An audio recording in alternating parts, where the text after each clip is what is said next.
Class 10th के सभी प्यारे साथियों का हमारे इस यूट्यूब चैनल जीनियस एकेडमी 2.0 में स्वागत है। जैसा कि आप लोगों को मालूम है, फिजिक्स का जो पहला चैप्टर है लाइट, उसको हमने स्टार्ट कर दिया है।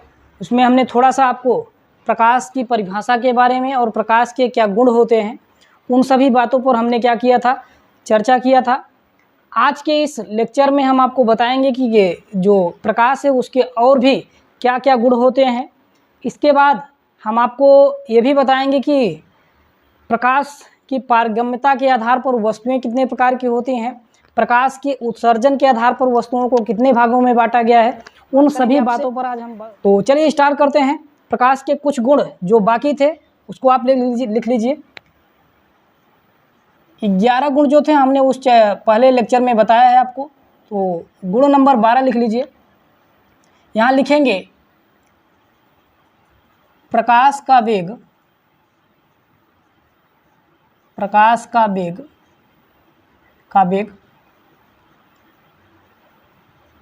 माध्यम के अपवर्तनांक पर निर्भर करता है। कैसे निर्भर करता है? जो प्रकाश का वेग होता है, प्रकाश का जो वेग होता है वो व्युत्क्रमानुपाती होता है किसके? 1/, माध्यम का अपवर्तनांक, माध्यम का अपवर्तनांक। इसका मतलब क्या है? अगर माध्यम का अपवर्तनांक क्या होगा? ज़्यादा होगा। माध्यम का अपवर्तनांक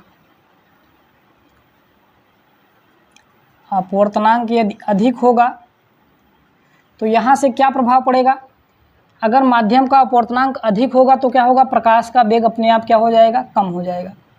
तब वहाँ क्या हो जाएगा? प्रकाश का वेग क्या हो जाएगा? कम हो जाएगा। तीर ऊपर दिखाने का मतलब कि माध्यम का अपवर्तनांक अगर बढ़ता है तो प्रकाश का वेग अपने आप कम हो जाएगा। दूसरी बात, इसी तरीके से हम क्या लिख सकते हैं? अगर माध्यम का अपवर्तनांक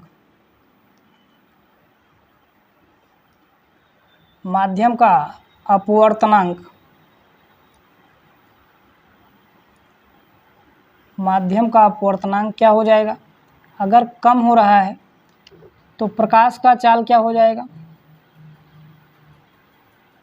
प्रकाश का वेग क्या हो जाएगा? क्या हो जाएगा भैया? ज़्यादा हो जाएगा। कुछ यहाँ हम उदाहरण लिख रहे हैं कैसे क्या होता है, परिवर्तित होता है माध्यम के अपवर्तनांक से प्रकाश के वेग पर क्या प्रभाव पड़ता है। यहाँ पर लिखेंगे माध्यम, यहाँ लिखेंगे माध्यम, यहाँ लिखेंगे अपवर्तनांक। माध्यम में पहला क्या लिखेंगे? वायु, फिर क्या लिखेंगे? बर्फ। यहाँ लिखेंगे वायु का अपवर्तनांक कितना होता है? 1.0003। बर्फ का अपवर्तनांक कितना होता है? 1.31। और क्या लिखेंगे?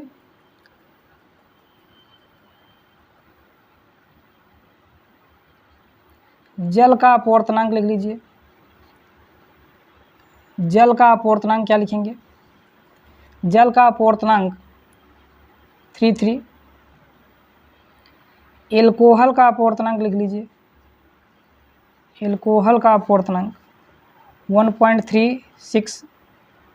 इसके बाद लिख लेंगे केरोसिन का अपवर्तनांक, केरोसिन का अपवर्तनांक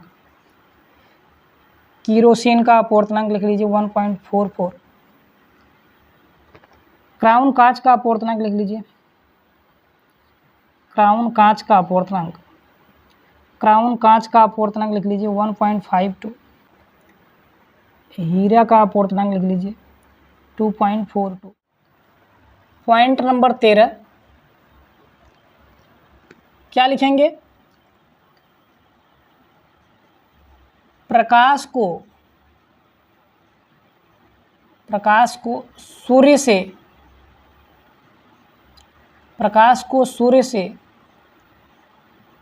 से पृथ्वी तक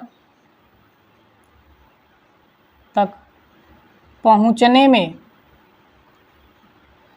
प्रकाश को सूर्य से पृथ्वी तक पहुंचने में 8 मिनट 16.6 सेकेंड तथा चंद्रमा से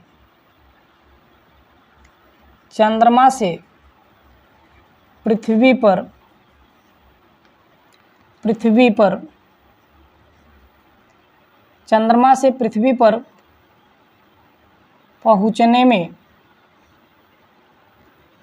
पहुंचने में 1 मिनट 3 सेकेंड का समय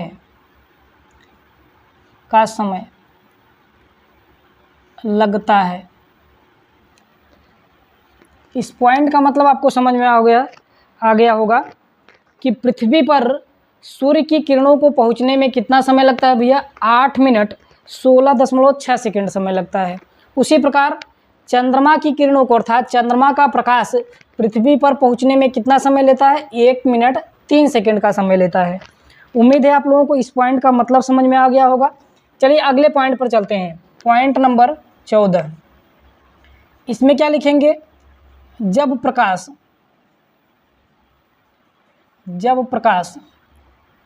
एक माध्यम से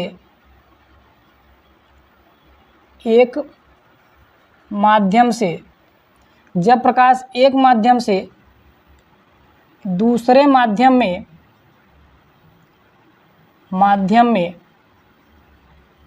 में प्रवेश करता है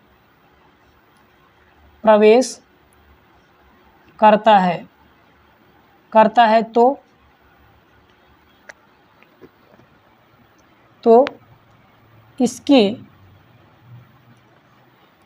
तरंग दैर्ध्य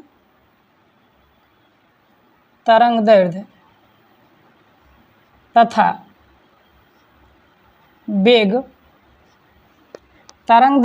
वेग परिवर्तित हो जाता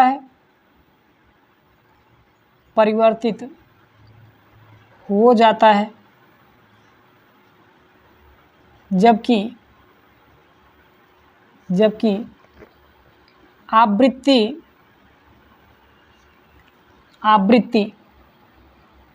नहीं बदलती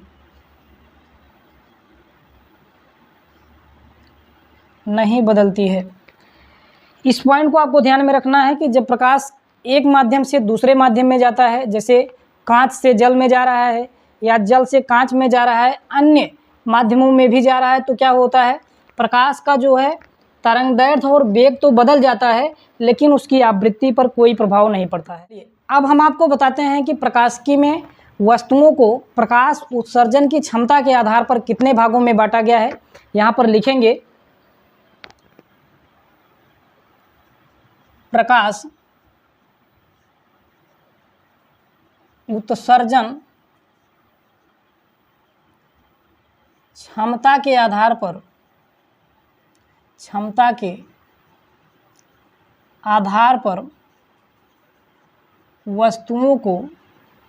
आधार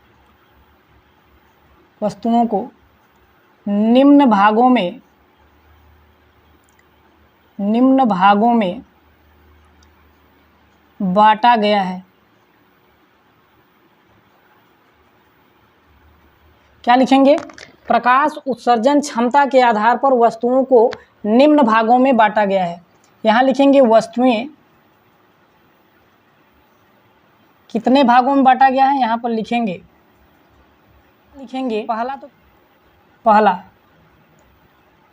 प्रदीप्त वस्तुएं, मीनिंग क्या लिखेंगे, ल्यूमिनस ऑब्जेक्ट। इसमें क्या लिखेंगे, दूसरा अप्रदीप्त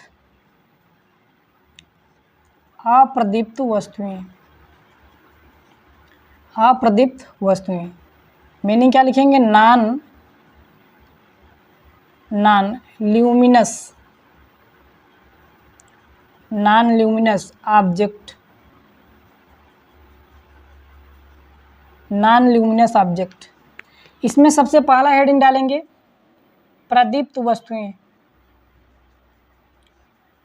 प्रदीप्त वस्तुएं, मीनिंग लिखेंगे ल्यूमिनस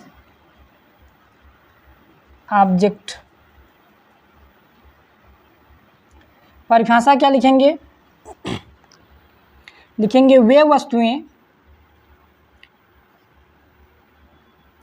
क्या लिखेंगे परिभाषा? वे वस्तुएं जो स्वयं से प्रकाश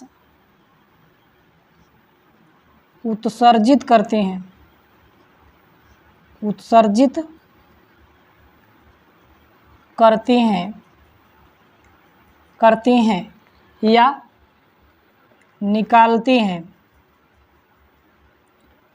या फिर क्या लिखेंगे? उत्पन्न करते हैं, उत्पन्न करती हैं, कामा प्रदीप्त वस्तुएं कहलाती हैं, प्रदीप्त वस्तुएं कहलाती हैं।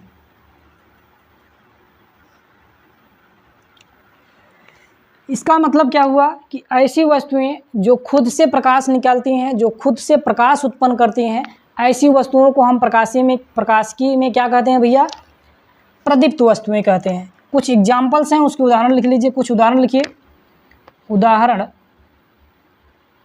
कुछ उदाहरण लिख लीजिए। जैसे आपका सूर्य हो गया, तारे हो गए, विद्युत बल्ब हो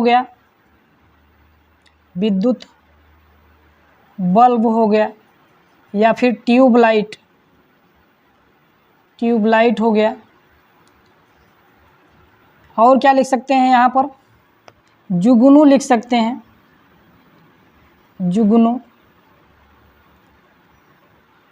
जुगनू हो गया जो रात में चमकता है। इसके बाद आपका क्या हो गया? जलती हुई मोमबत्ती,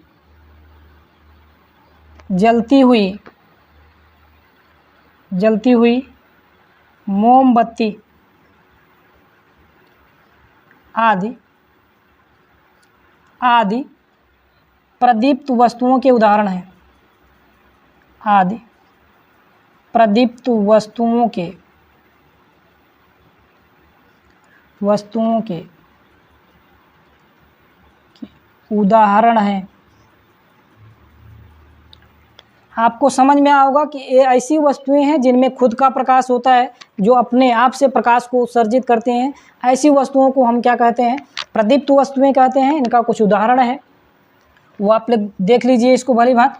दूसरा हेडिंग क्या डालेंगे? अप्रदीप्त वस्तुएं, अप्रदीप्त वस्तुएं। हेडिंग से लिखेंगे अप्रदीप्त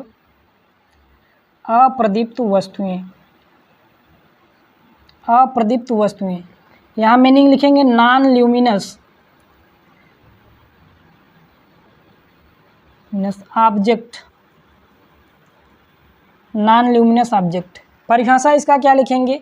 इसका विपरीत ही क्या हो जाएगा? इसका परिभाषा रहेगा, क्या लिखेंगे? वे वस्तुएं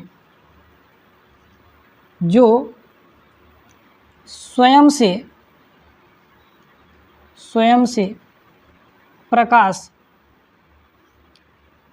नहीं उत्सर्जित करती हैं। वे वस्तुएं जो स्वयं से प्रकाश नहीं उत्पन्न करती हैं,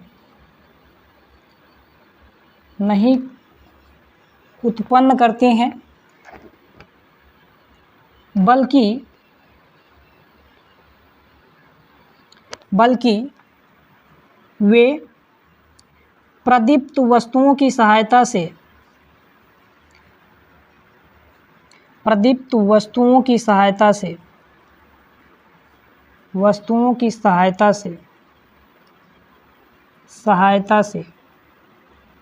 प्रकाशित होती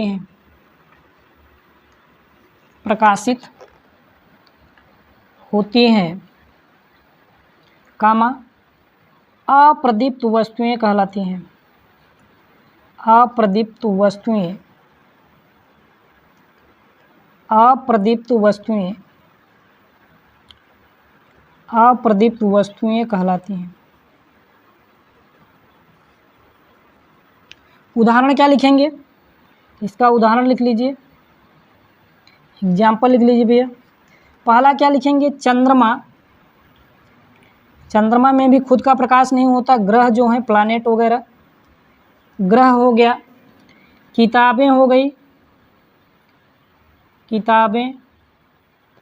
और क्या लिखेंगे, सभी फर्नीचर, सभी फर्नीचर आदि आदि अप्रदीप्त वस्तुओं के उदाहरण हैं। अप्रदीप्त वस्तुओं के उदाहरण हैं। अप्रदीप्त वस्तुओं के क्या हैं, उदाहरण हैं। उम्मीद है आप लोगों को प्रदीप्त वस्तुएं अप्रदीप्त वस्तुएं क्या होती हैं विथ एग्जाम्पल्स हमने इसको समझाने का प्रयास किया है, एकदम आसान भाषा में आपको समझ में आया होगा। इसको आप इसका स्क्रीनशॉट ले लीजिए। फिर इसके अब हम बताएंगे कि प्रकाशिकी में प्रकाश की पारगम्यता के आधार पर वस्तुओं को कितने भागों में बांटा गया है, उस पर हम बात करेंगे। चलिए हेडिंग लगा दीजिए, इसमें थोड़ा सा लिखिए पहले। प्रकाश की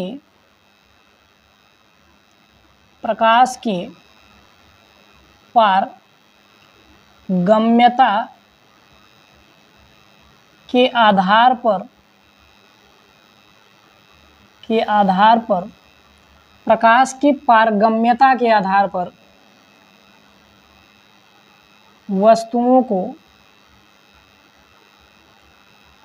निम्न भागों में बांटा गया है। निम्न भागों में बांटा गया है। इसमें लिखेंगे वस्तुएं कितने भागों में बांटा गया है, यहाँ पर लिखेंगे पारदर्शी वस्तुएं, पारदर्शी वस्तुएं, पारभासक वस्तुएं, पारभासक वस्तुएं,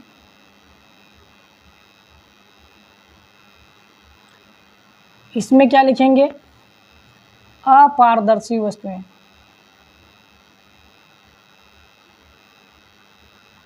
अपारदर्शी वस्तुएं। मीनिंग लिख लीजिए इनका। पारदर्शी को क्या बोलते हैं, transparent, transparent objects, transparent object. इसमें क्या लिखेंगे, इसका इंग्लिश, इसका क्या लिखेंगे, translucent, translucent objects, translucent objects. इसका लिखेंगे ओपेक ऑब्जेक्ट्स, ओपेक ऑब्जेक्ट्स।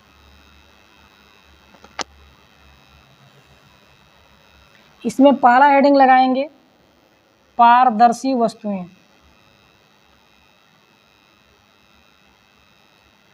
पारदर्शी वस्तुएं। इंग्लिश क्या लिखेंगे इसका, ट्रांसपेरेंट, ट्रांसपेरेंट, ट्रांसपेरेंट ऑब्जेक्ट।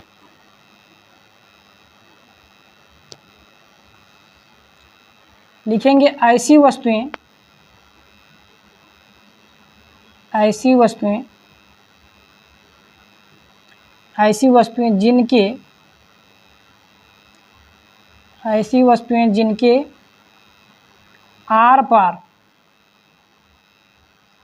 अर्थात एक तरफ से दूसरे तरफ, ऐसी वस्तुएं जिनके आर पार प्रकाश आसानी से गमन कर सकता है, कर सकता है, कामा पारदर्शी वस्तुएं कहलाती हैं, पारदर्शी वस्तुएं कहलाती हैं।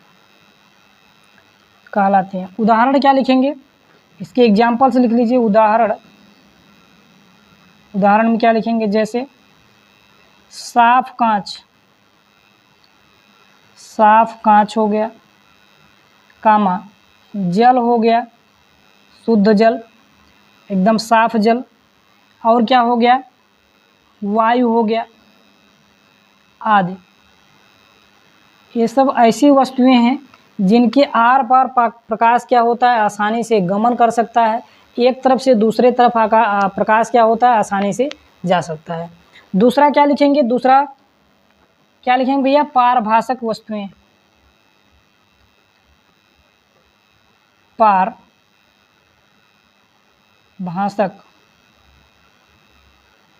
वस्तुएं, मीनिंग क्या लिखेंगे इसका, ट्रांसलूसेंट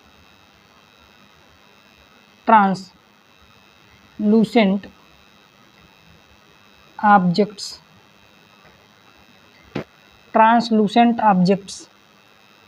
क्या लिखेंगे, ऐसी वस्तुएं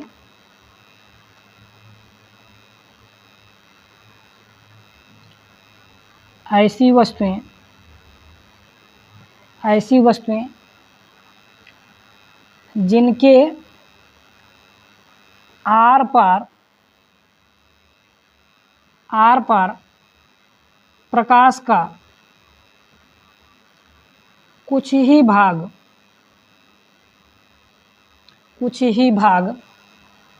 प्रकाश का कुछ भाग, ऐसी वस्तुएं जिनके आर पार प्रकाश का कुछ भाग गमन कर सकता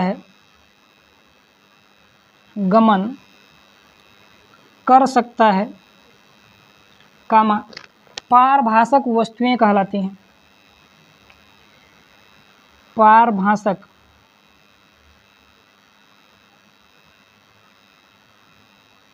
वस्तुएं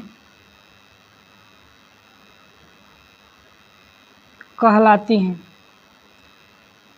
क्या लिखेंगे, ऐसी वस्तुएं जिनके आर पार प्रकाश का कुछ हिस्सा अर्थात कुछ भाग गमन कर सकता है, या अर्थात प्रकाश का कुछ ही भाग क्या करता है, इस पार से उस पार जा सकता है। ऐसी वस्तुओं को हम क्या कहते हैं, पारभाषक वस्तुएं कहते हैं। उदाहरण में क्या लिखेंगे, उदाहरण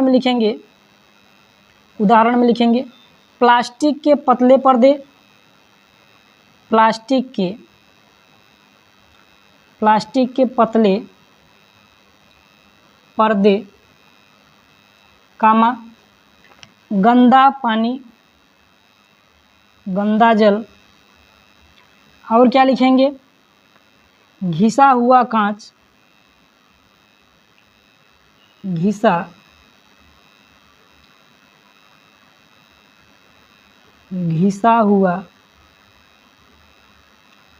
हुआ कांच, कामा घिसा हुआ कांच हो गया आपका, पतले बादल हो गया, टिश्यू पेपर हो गया, वैक्स पेपर। अभी हम आपको बताएंगे कि वैक्स पेपर क्या होता है, कहाँ इसका यूज किया जाता है। यहाँ लिखेंगे आदि। ये सभी ऐसे उदाहरण हैं जिनसे प्रकाश क्या करता है, प्रकाश का बहुत कम ही हिस्सा, कुछ ही भाग क्या करता है, इस पार से उस पार जा सकता है। परिभाषा आपको समझ में आया होगा। पारदर्शी वस्तुएं क्या होती हैं, ऐसी वस्तुएं जिनके आर पार प्रकाश आसानी से गमन कर सकता है, प्रकाश का पूरा हिस्सा क्या करता है, इस पार से उस पार चला जाता है। ऐसी वस्तुएं क्या कहलाती हैं, पारदर्शी वस्तुएं कहलाती हैं। जैसे आपका क्या हो गया, उदाहरण के तौर पर साफ कांच हो गया, जल हो गया, वायु हो गया। पारभाषक वस्तुएं क्या हैं, ट्रांसलूसेंट ऑब्जेक्ट जिसको बोलते हैं, ऐसी वस्तुएं जिनके आर पार प्रकाश का कुछ भाग या कुछ हिस्सा गमन कर सकता है, पारभाषक वस्तुएं कहलाती हैं।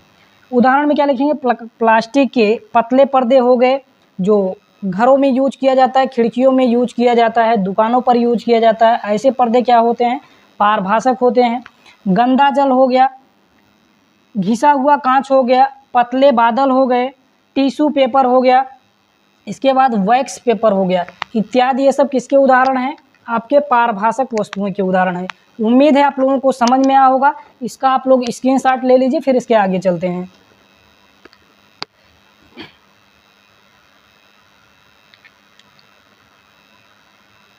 फिर इसके बाद तीसरा जो है, ये सभी चीज़ें जैसे ही ख़त्म होती हैं हम आपको तुरंत प्रकाश का जो चैप्टर है उसके मेन बिंदु पर आपको लेकर चलेंगे, जैसे प्रकाश का परावर्तन क्या होता है, वहाँ पर हम डिटेल से बात करेंगे। अभी तो क्या है, एक हिसाब से प्रकाश की छोटी छोटी चीज़ें जो आपको जानने ज़रूरी हैं वो सभी चीज़ें पढ़ाई जा रही हैं। जैसे ही ख़त्म होता है हम आपको अच्छे तरीके से, चलिए इसका आप लोगों ने स्क्रीनशॉट जरूर ले लिया होगा।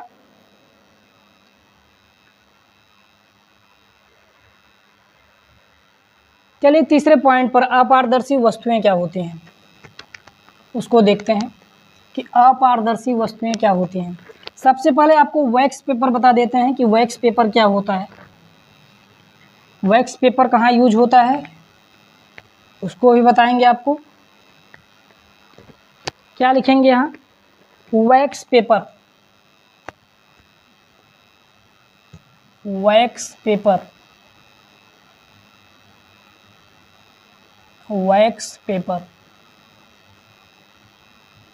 Wax paper. वैक्स पेपर क्या होता है? यह एक ऐसा पेपर होता है कागज़ के, अगर हम दोनों तरफ इस तरफ और उस तरफ भी क्या करें, मोम की पतली परत चढ़ा दें तो वो क्या बन जाता है? वैक्स पेपर बन जाता है। लिखेंगे इसका निर्माण, यहाँ लिखेंगे इसका निर्माण कागज के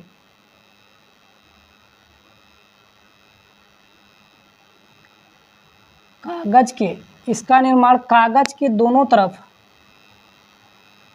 दोनों ओर मोम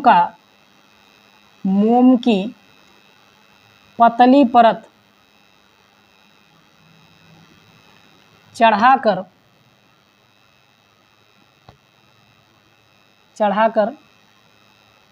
किया जाता है। क्या होगा, कैसे होता है इसका निर्माण? इसका निर्माण कागज के दोनों ओर मोम की पतली परत चढ़ाकर किया जाता है। लिखेंगे इसका उपयोग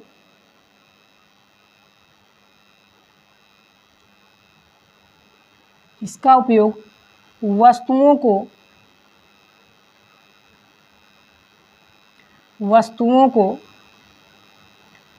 लपेटने,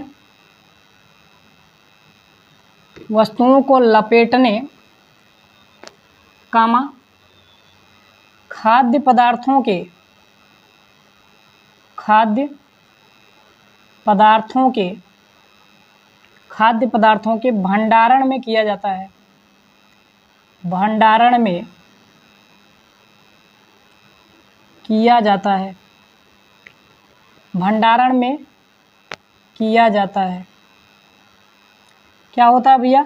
इसका निर्माण क्या होता है? कागज रहता है, उसके दोनों तरफ हम मोम का परत चढ़ा देते हैं तो इससे क्या बन जाता है? हमारा वैक्स पेपर बन जाता है। इसका उपयोग वस्तुओं को लपेटने में किया जाता है, खाद्य पदार्थों के भंडारण में किया जाता है। जैसे उदाहरण के तौर पर इसका हम कहाँ उपयोग करते हैं? जैसे बर्गर हो गया, बर्गर, सैंडविच, केक आदि को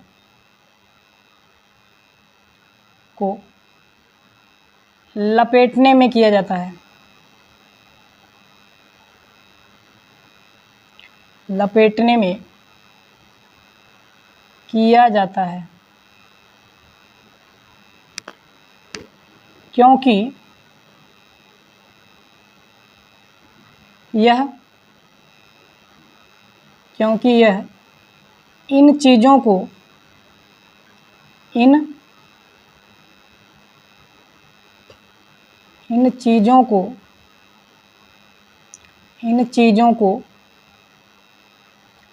इन चीज़ों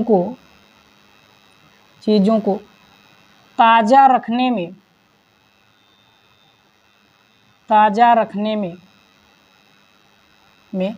वह एक नमी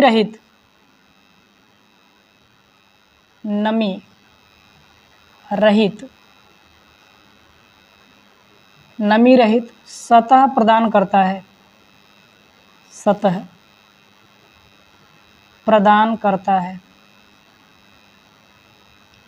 आप लोगों को समझ में आया होगा कि वैक्स पेपर क्या होता है। बहुत से बच्चों का डाउट रहता है कि ये वैक्स पेपर क्या होता है, मोम पेपर क्या होता है। हमने आपको इसका निर्माण बता दिया और इसका कहाँ पर उपयोग होता है मुख्य रूप से, उसको भी हमने लिख दिया है।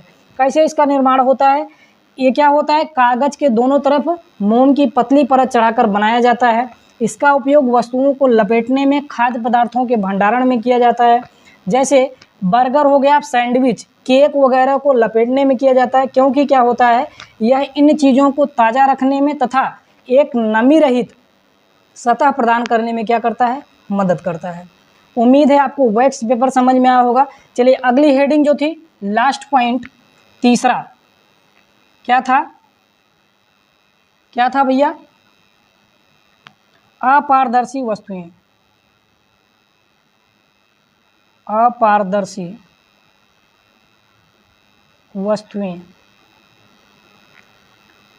अपारदर्शी वस्तुएं यहाँ लिखेंगे ओपेक ऑब्जेक्ट्स।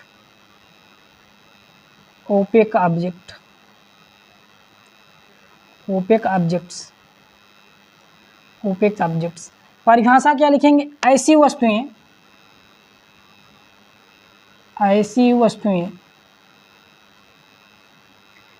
वस्तुएं जिनके आर पार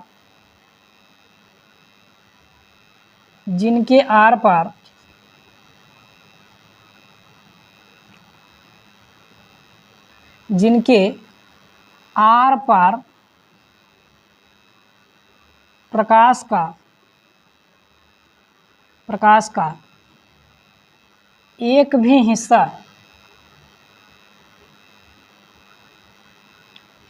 हिस्सा या भाग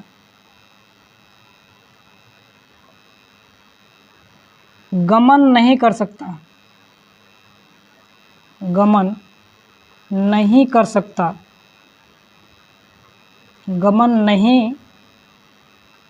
सकता, कामा, ऐसी वस्तुएं जिनके आर पार प्रकाश का एक भी हिस्सा या भाग गमन नहीं कर सकता, कामा, अपारदर्शी वस्तुएं कहलाती हैं। अपारदर्शी